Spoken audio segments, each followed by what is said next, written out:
দেশের মুক্তিযুদ্ধকে, মহান স্বাধীনতা আন্দোলনকে ধূলিসাৎ করে দেওয়ার জন্য যে নীল নকশা নিয়ে এসছে, জামাতি নীল নকশা, পাকিস্তানি নীল নকশা অথবা লস্করি তৈয়বা নীল নকশা, সেইটাই এখন বাস্তবায়িত হচ্ছে। এখন কিভাবে? লস্করি তৈয়বার ভিডিও আপনারা সবাই দেখেছেন, আমার ধারণা ডক্টর আলমও দেখেছেন, যে পাকিস্তান কখনোই শত্রুকে ক্ষমা করে না। पाकिस्तान प्रतिशोध নেয়। पिछले साल में हम लोग बांग्लादेश में ये कर कर दिखाया।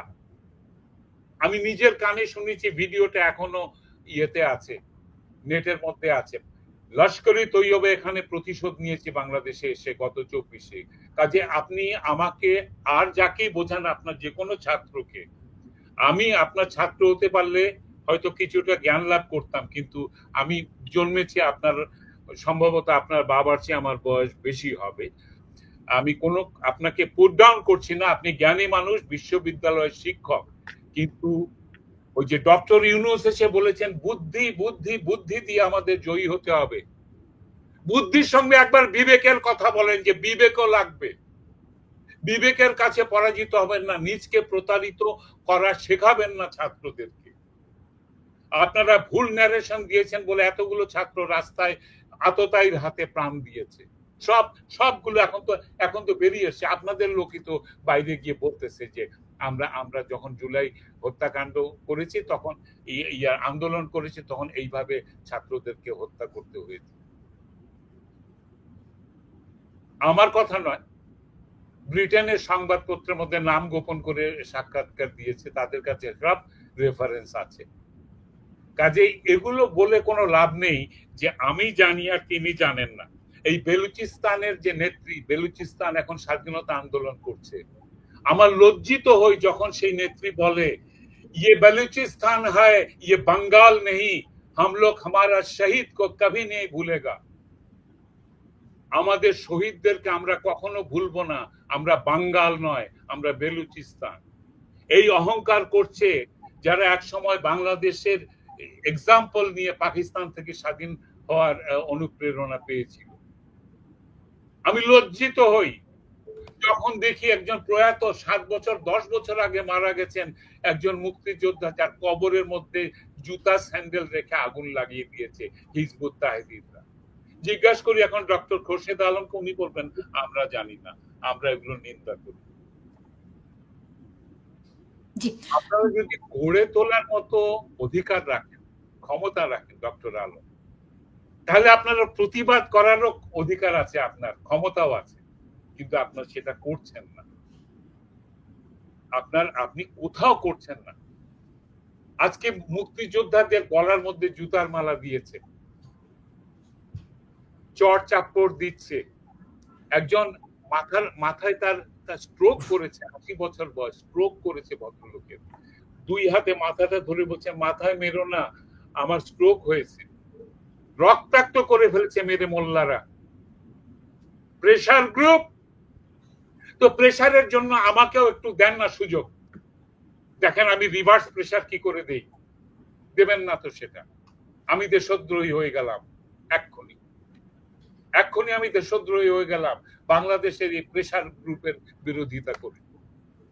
আমি লজ্জিত, আমি ক্ষুব্ধ, লজ্জিত, আহত, এবং আমি মনে করি এই অন্যায়, এই চরম অন্যায়। আমার কাছে এখানে 200-র মতো লিস্ট আছে কি কি করেছে আপনার ছাত্ররা। পড়বো? সময় আছে? একটু পরে পড়েন তাজুল ভাই, আমি আপনার কাছে আসবো, কিন্তু খোরশেদ আলমের কাছে আমার অনেকগুলো প্রশ্ন আছে। আমি ফিরবো, আপনার কাছে আসবো, কিন্তু খোরশেদ আলম আমাকে একটা জিনিস বলেন। আপনারা কথাই বলি, বাংলাদেশের মিডিয়ার কোনো স্বাধীনতা নেই। যে অপরাধে শেখ হাসিনাকে অপরাধী করা হয়েছে আওয়ামী সরকারকে, তার থেকে 10 গুণ বেশি অপরাধ করছেন এই বর্তমান ইউনূস সরকার। একটা খবর কোনো কিছু দেওয়ার অধিকারই নেই মিডিয়ার। আমি চ্যালেঞ্জ করতেছি, রিটেন মিডিয়াতে সামান্য কিছু হলেও আসে ইনডিরেক্টলি, ভিজুয়াল মিডিয়াতে কিচ্ছু আসে না। আমরা শুধু ইউটিউবের ভিডিও দেখি, কোনটা যে সত্যি আর কোনটা যে বানোয়াট কিছুই বোঝা যায় না। কিন্তু তারপরে সত্য কিন্তু চাপা থাকে না, সত্য উঠে আসে। খুরশেদ আলম, আপনার কাছে দুইটা প্রশ্ন রাখি। হ্যাঁ, সেটি হচ্ছে প্রথমত যেহেতু মিডিয়ার ব্যাপারটা, মিডিয়া আপনি কি চোখে দেখেন মিডিয়া কতটুকু স্বাধীন আছে এখন? আর দ্বিতীয় প্রশ্নটি, যেটি আপনারা এই কয়দিন আগে প্রেস কনফারেন্সে দাবি করেছেন, যেই মিনার আপনারা গণমিনার বানাবেন, সেখানে 1400 শহীদের নাম খোদাই করা থাকবে, রাইট? এই 1400 শহীদের নাম আপনারা কোথায় পেলেন?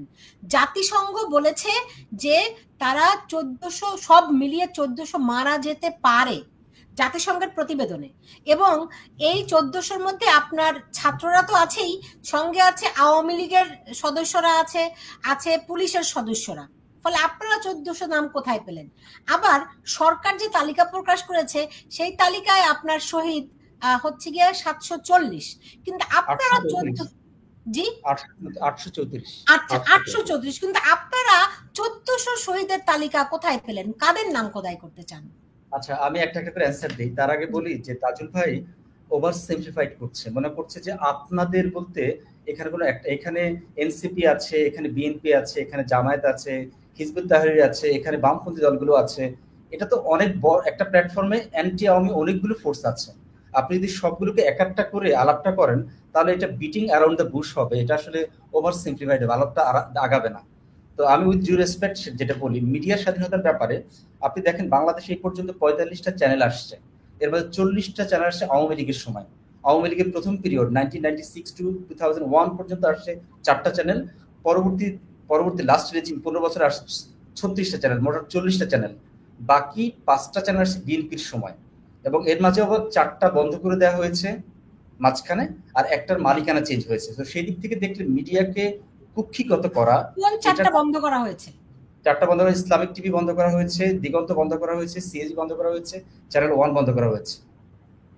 এর মাঝে মিডিয়াকে কিভাবে 4টা দৈনিককে রেখে বাকিগুলোকে বন্ধ করে দেওয়া যায়? এনটিভি আরটিভি তো বন্ধ হয় নাই। আরটিভির মালিকানা চেঞ্জ হয়েছে, আর এনটিভি যেটা হয়েছে অনেকটা মডিফাইড হয়েছে, এবং ফলে যেটা না হাসার কিছু নেই, ব্যাপারটা ঠিক আছে। হ্যাঁ, বুঝতে পেরেছি। তাই বলছি। এখন যেটা দাঁড়িয়েছে যে মিডিয়াকে কুক্ষিগত করা, যেমন ধরুন আমরা এই মাসের 16ই জুন কিন্তু সংবাদপত্রে কালো দিবস উদযাপন করেছি। কেন করেছি? তার কারণ 1975 সালের 16ই জুন 4টা দৈনিক রেখে বাকি সব দৈনিক বন্ধ করে দিয়েছে। সো মিডিয়াকে এইভাবে আপনার মানে কুক্ষিগত করা, তো এটা আওয়ামী লীগের হিস্টোরিক্যালি এটা আওয়ামী লীগ করেছে। সো আমি মনে করি যে এই ব্যাপারটা কেবলমাত্র আপনি 10 মাসে, আমি মনে করি 10 মাসে মিডিয়ার অ্যাব্রাপ্ট কোনো চেঞ্জ আসেনি। আমরা যে ধরনের এক্সপেকটেশন আমাদের ছিল মিডিয়ার স্বাধীনতা নিয়ে, সেটা আসেনি, সেটা সত্যি কথা। কিন্তু এটাও তো ঠিক, গত 55 বছরের 24 বছর ছিল আওয়ামী লীগ পাওয়ারে, তারাও কখন সেটা দেখাতে পারেনি, বিএনপিও দেখাতে পারেনি। বিএনপি যে ছিল 14 বছর, তারাও দেখাতে পারেনি। ফলে আমি বলবো যে এদিক থেকে আওয়ামী লীগ এবং বিএনপি তাদের মিডিয়া সংক্রান্ত পলিসির গুণগত কোনো পরিবর্তন নেই।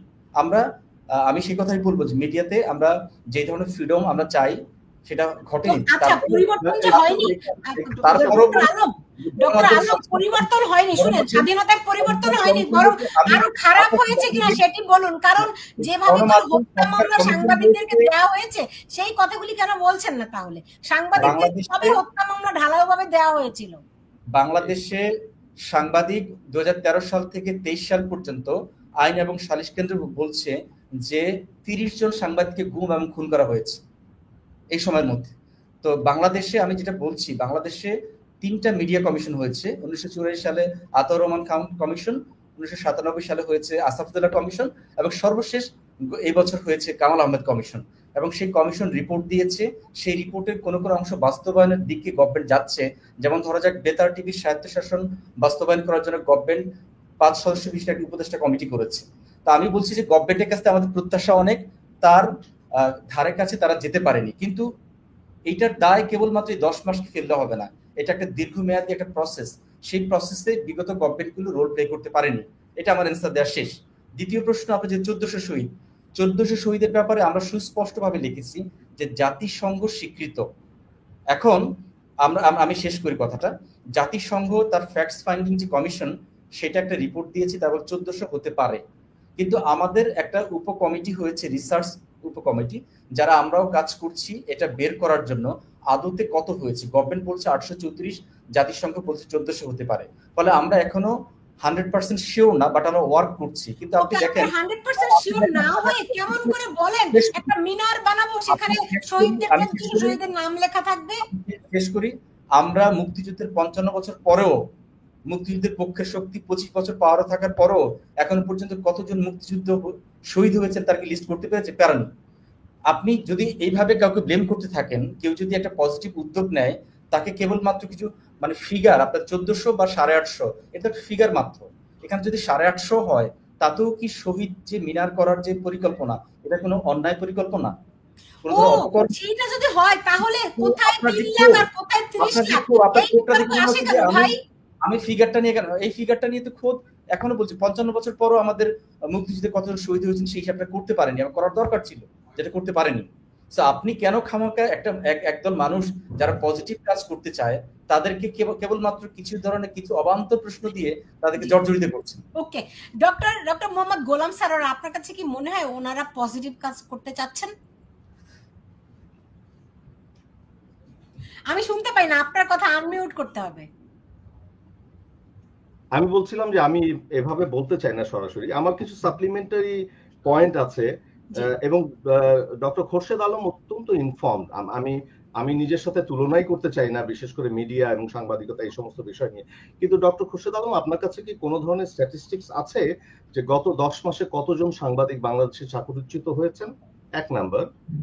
আমি জাস্ট জানতে চাচ্ছি, এই নয় যে আপনাকে উত্তর দিতেই হবে, তা না। দ্বিতীয় হচ্ছে, আমি নিউজ পড়েছি, অনেক নিউজ পড়েছি, তার মধ্যে একটা নিউজ আমার কাছে খুব স্ট্রাইকিং মনে হয়েছিল, যে এই সরকার ক্ষমতায় আসার সাথে সাথে সম্ভবত কয়েক সপ্তাহের মধ্যে বাংলাদেশ টেলিভিশনের, বিটিভির সকল করেসপন্ডেন্টকে একটা চিঠিতে চাকরিচ্যুত করেছে, এবং যাদের অনেকেরই চাকরির বয়স ছিল 20 বছর, 25 বছর, 22 বছর, 18 বছর, 10 বছর। হ্যাঁ, এবং আমি এটাকে দেখেছি যে এই লোকগুলোর ফ্যামিলিগুলো এখন কি করবে। এদের হয়তো কারো প্রাপ্তবয়স্ক বাচ্চা কাচ্চা আছে, ছোট বাচ্চা কাচ্চা আছে, বউ আছে, মা বাবা আছে, ঠিক আছে। সো, এবং থার্ড প্রশ্নটা হচ্ছে যে, প্রশ্ন মানে আমার অবজারভেশনটা হচ্ছে যে, এই যে আপনি বললেন যে 40টা বা 45টা টেলিভিশন হয়েছে এবং এখন পর্যন্ত খুব একটা টেলিভিশন বন্ধ করে দেওয়া হয়নি, কিন্তু এই 40টা টেলিভিশনের মধ্যে কি আপনার মনে হয় না যে ম্যাসিভ রিফর্মেশন হয়ে গেছে ইতিমধ্যেই? প্রত্যেকটা টেলিভিশন, শুধু সিইও বা ম্যানেজমেন্ট না, আমি বলছি যে সাংবাদিকদের মধ্যে, মাঠ পর্যায়ের কর্মীদের মধ্যে, আপনার কি মনে হয় না যে প্রত্যেকটা টেলিভিশনের মধ্যে এক ধরনের কু হয়ে গেছে? এই তিনটা বিষয় যদি আপনি এক জায়গায় করেন, আপনার কি মনে হয় যে শেখ হাসিনার ফ্যাসিবাদী আমলের সাথে এই সরকারের আমলের মিডিয়াতে আদৌ কোনো পরিবর্তন হয়েছে? আমি কি অ্যান্সার দেব আপা? দেব কি? আপনি মিউটেড আছেন, আপনি মিউটেড। হ্যাঁ, নিশ্চয়ই খোরশেদ আলম বলুন। জি, আচ্ছা, আমি কিন্তু সারার ভাই আগেই বলেছি যে এই সরকারের কাছে আমাদের যে এক্সপেকটেশন ছিল, তারা তার ধারে কাছেও যেতে পারেনি। আপনারা কারা? আপনি যে বলছেন আমরা, আপনি যে বলছেন আমরা, আপনি আমাকে একটু ডিফাইন করেন যে আপনারা কারা। আমি এইটাই আগে জানতে চাই যে আপনারা আসলে কারা। না, এখন আমরা এটা আমাদের কথা বলার একটা অ্যাপ্রোচ। আমরা অনেক সময় ইন্ডিভিজুয়াল কথা বললেও কিন্তু আমরা, এটা আমাদের কথার ল্যাঙ্গুয়েজের একটা না, এই সব চালাকি হবে না, চালাকি ব্যাপার না, এটা চালাকি আপনি যে ভেবে দেখেন, এটা যে চালাকি আপনি বলছেন, আপনারা বলুন না, আপনারা তো আমরা আছেন, আপনারা কারা?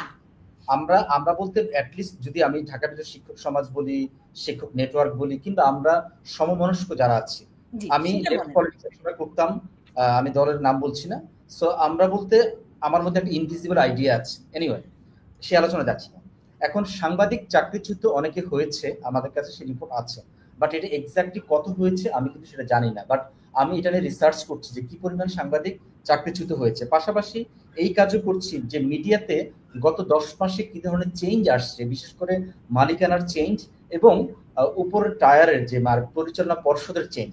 আমি আজকে একটা কনফারেন্সের মধ্যে ছিলাম, আলোচনার মধ্যে পিআইবিতে, সেখানে গত 6 মাসে আমাদের কি পরিমাণ মিস ইনফরমেশন, ডিসইনফরমেশন বা ফেক নিউজ আমাদের মিডিয়াগুলো ছড়িয়েছে সে সম্পর্কে জানলাম।